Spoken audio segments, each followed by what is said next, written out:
வாங்க இன்னைக்கு ஒரு ஆழமான கதைக்குள்ள போகலாம். ஒரு காலத்துல அமைதியோட சின்னமா இருந்த ஒரு பெயர் எப்படி பயத்தோட அடையாளமா மாறுச்சுங்கிற கதை தான் இது. இந்த சிவப்பு மேகம் இது சும்மா ஒரு டிசைன் இல்ல. இது மரணத்தோட அறிகுறி. அகாட்சுகிங்கிற பேரை கேட்டாலே ஒரு தேசமே நடுங்கும். அந்த 10 பேரும் சேர்ந்து ஒரு நாட்டையே அழிக்கிற சக்தி கொண்டவங்க. ஆனா இந்த கொடூரமான முகத்துக்கு பின்னாடி ரொம்பவே சோகமான ஒரு கதை ஒளிஞ்சிருக்கு. ஆச்சரியமா இருக்குல்ல. நாம இப்ப பயங்கரவாதிகளா பாக்குற இதே அகாட்சுகி ஒரு காலத்துல வன்முறையே இல்லாத ஒரு உலகத்தை உருவாக்கணும்னு கிளம்புனாங்க. அந்த பயணம் எப்படி திசை மாறுச்சு, அந்த நல்ல நோக்கம் எப்படி ரத்தக்களரியா ஆச்சு, வாங்க பார்க்கலாம். எல்லாமே ஒரு நல்ல தொடக்கத்திலிருந்து தான் ஆரம்பிக்குது. அகாட்சுகியோட கதையும் அப்படித்தான். போரால் சிதைஞ்சு போன ஒரு கிராமத்துல ஆரம்பிச்சது. கொஞ்சம் கற்பனை செஞ்சு பாருங்க. சுத்தி எங்க பார்த்தாலும் போர், பசி, வலி, இந்த மாதிரி ஒரு இருண்ட சூழல்ல தான் நம்ம கதையோட 3 முக்கிய கதாபாத்திரங்கள் உருவாகுறாங்க. யாஹிகோ, நாகடோ அப்புறம் கோனான் 3 பேருமே போர்ல பெத்தவங்கள இழந்த அனாதைகள். ஆனா தங்களுக்கு நேர்ந்த அந்த வலியை அவங்க ஆயுதமாக்கல. அதுக்கு பதிலா இனிமே யாருக்குமே இந்த நிலைமை வரக்கூடாதுன்னு ஒரு பெரிய கனவை கண்டாங்க.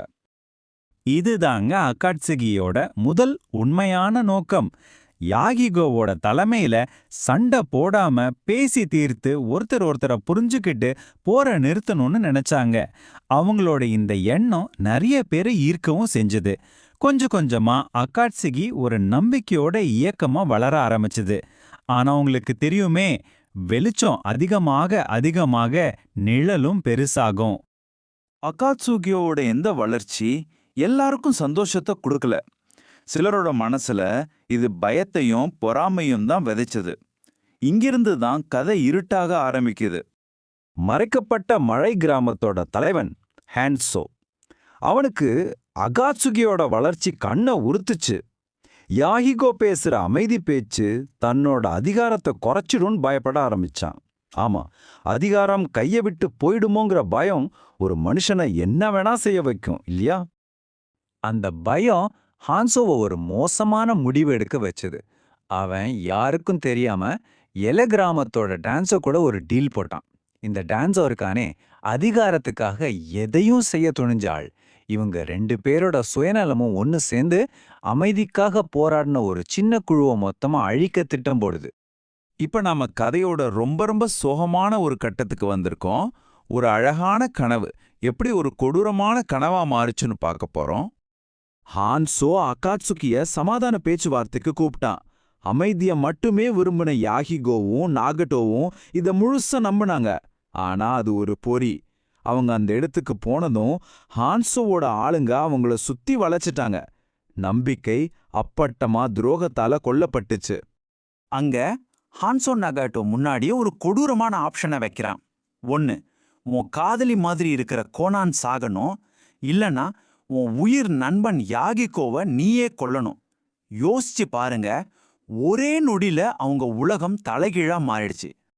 நாகடோவால ஒரு முடிவுக்கு வரவே முடியல. அவன் தவிக்கிறத பார்த்த யாகிகோ ஒரு செகண்ட் கூட யோசிக்கல. நாகடோவோட கையில இருந்த கத்தியில அவரை வேகமா வந்து விழுந்து தன் உயிரை விட்டுட்டாரு. தன் நண்பர்களை காப்பாத்தவும் அவங்க எல்லாரும் சேர்ந்து கண்ட அந்த அமைதி கனவை உயிரோட வைக்கவும் தன்னையே தியாகம் பண்ணிட்டார். கண்ணு முன்னாடியே தன் உயிர் நண்பன் செத்து போனதை பார்த்த நாகடோவோட மனசு சுக்கு நூறா உடைஞ்சு போச்சு. அந்த தாங்க முடியாத வலியும் துயரமும் அவனுக்குள்ள அடங்கி கிடந்த ஒரு பயங்கரமான சக்தியை வெளியே கொண்டு வந்துச்சு. அந்த நொடி நாகடோ செத்துட்டான், பெயின் பிறந்தான். இதுதான் புது அகாட்சுகியோட தத்துவமா மாறுச்சு.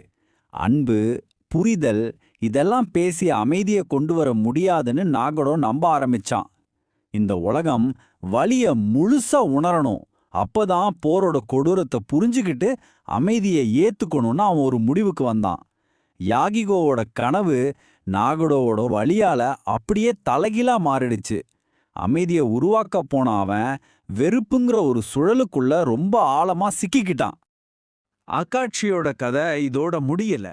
ஆனா அவங்களோட தொடக்கத்தை பத்தின இந்த கதை நமக்கு ரொம்ப முக்கியமான ஒரு பாடத்தை சொல்லி கொடுக்குது.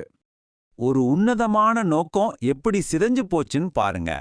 அமைதிக்கான ஒரு கனவு சுயநலத்தாலையும் பயத்தாலையும் சிதைக்கப்பட்டுச்சு. தலைவனோட மரணம் அந்த மொத்த குழுவோட மனசாட்சியே கொன்னுடுச்சு. ஒரு தனி மனுஷனோட வலி ஒரு பயங்கரமான வன்முறை சித்தாந்தமா மாத்தப்பட்டுச்சு. கடைசியா நம்பிக்கையோட சின்னமா இருந்த சிவப்பு மேகம் பயத்தோட சின்னமா மாறிடுச்சு. கடைசியில அக்காட்சியோட கதை நமக்கு ஒரு பெரிய எச்சரிக்கை. நல்ல நோக்கத்தோட ஆரம்பிக்கிற ஒரு விஷயம் கூட வெறுப்பால திரிக்கப்படும் போது எவ்வளவு பெரிய பேரழிவுக்கு வழிவகுக்கும்னு இது காட்டுது. இது நம்மள ரொம்ப ஆழமா யோசிக்க வைக்குது இல்லையா? யாஹிகோ கண்ட கனவு ரொம்ப நேர்மையானது, ஆனா அது தோத்து போச்சு. இதுலேருந்து என்ன தோணுது? மனுஷங்க மனசுல பயமும் வெறுப்பும் இருக்கிற வரைக்கும் உண்மையான அமைதிங்கிறது நாம் அடையவே முடியாத ஒரு கனவுதானா? இல்ல வழிய ஒரு ஆயுதமா மாத்தாம அதிலிருந்து பாடம் கத்துக்கிட்டு முன்னாடி போக வேற வழி இருக்கா? இத பத்தி நீங்க என்ன நினைக்கிறீங்க?